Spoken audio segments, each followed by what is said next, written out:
O RMS Titanic foi um navio de passageiros britânico operado pela White Star Line e construído pelos estaleiros da Harland and Wolff, em Belfast. Segunda embarcação da classe Olympic de transatlânticos, depois do RMS Olympic seguido pelo HMHS Britannic, foi projetado pelos engenheiros navais Alexander Carlisle e Thomas Andrews. Sua construção começou em março de 1909 e seu lançamento ao mar ocorreu em maio de 1911. O Titanic foi pensado para ser o navio mais luxuoso e mais seguro de sua época, gerando lendas que era supostamente inafundável.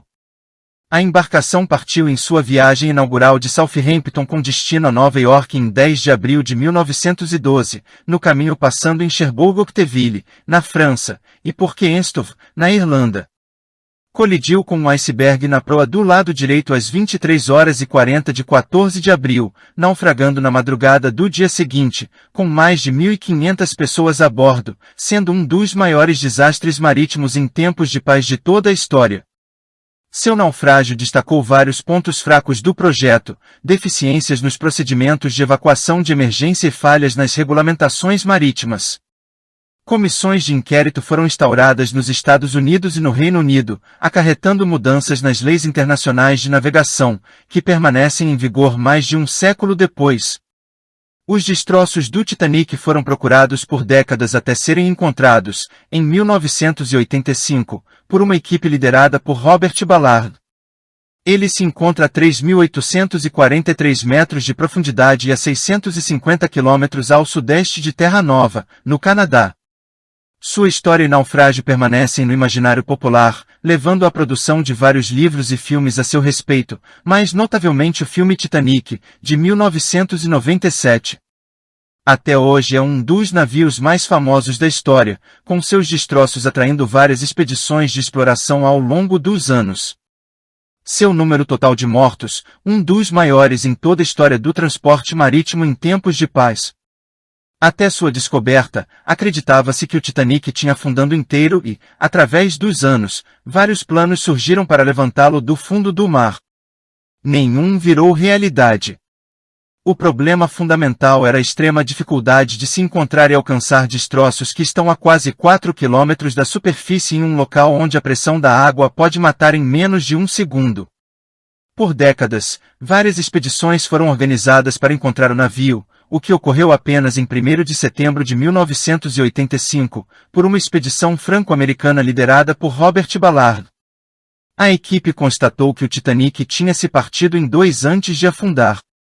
A proa e popa separadas estão a 800 metros de distância uma da outra, em um desfiladeiro na plataforma continental, 650 quilômetros ao sudeste de Terra Nova.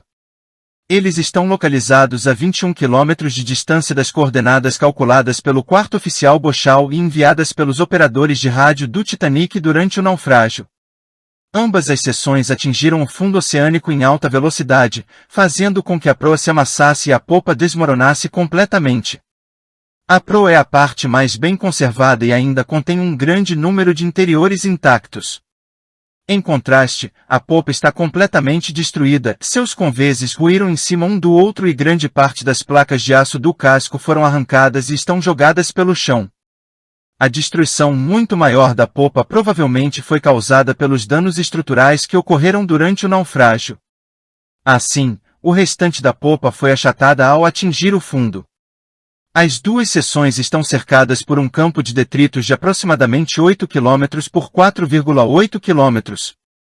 Ele contém milhares de itens, como pedaços da embarcação, mobílias, louças e artefatos pessoais que caíram do navio enquanto ele afundava ou que foram expelidos quando ele atingiu o fundo do mar.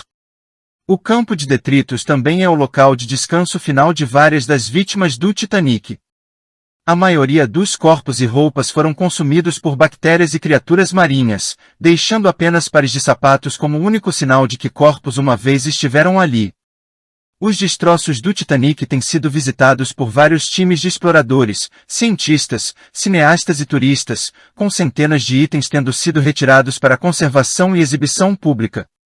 A condição do navio tem deteriorado significantemente nos últimos anos, parcialmente devido a danos acidentais causados por submarinos mas principalmente por causa da acelerada taxa de crescimento de uma bactéria comedora de ferro que vive no casco.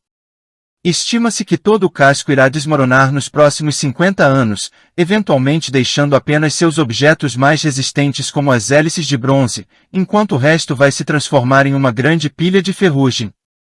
Em seu centenário, os restos do navio se enquadraram no escopo da Convenção da Unesco para a Proteção do Patrimônio Cultural Subaquático. Isso significa que todos os países que assinaram a convenção proíbem a pilhagem, exploração comercial, venda e dispersão dos destroços e seus artefatos. Já que o Titanic está em águas internacionais e não há nenhuma jurisdição exclusiva sobre a área dos destroços, a convenção proporciona um sistema de cooperação em que os países informam uns aos outros sobre potenciais atividades relacionadas ao navio, também cooperando para impedir intervenções não científicas e antiéticas. O Titanic acabou entrando para a história como um dos navios mais famosos de todos os tempos. Por mais de 100 anos tem sido a inspiração para obras de ficção e não ficção. Ele é lembrado em monumentos para os mortos e em museus que exibem artefatos tirados dos destroços. Logo em seguida ao naufrágio, cartões postais memoriais foram vendidos aos milhares, assim como memorabilias que iam de latas de doces, pratos, até ursos de pelúcia pretos de luto. Vários sobreviventes escreveram relatos sobre suas experiências, porém foi apenas em 1955 que o primeiro livro historicamente preciso foi publicado, A Night to Remember de Walter Lord.